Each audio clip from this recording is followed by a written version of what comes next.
In this video, I'm going to show you how you can easily delete photo album on your iPhone. Be sure to watch the video to the very end so you don't make any mistakes, and of course do not forget to like this video and subscribe to my channel. Thanks guys. So let's get started, and first off, open up Photos app and then tap right here to head over to Albums. That's where we can find our albums. We can tap at See All. And then if we want to delete some album, we can just long press on it, tap at Delete Album, and then delete album again to confirm it.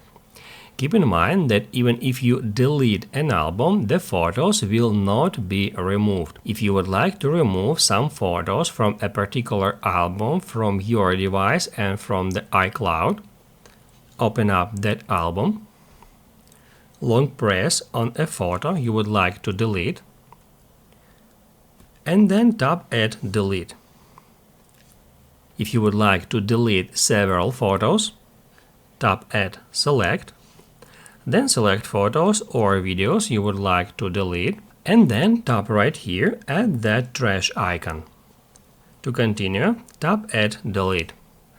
If this video helped you out, don't forget to hit the like button.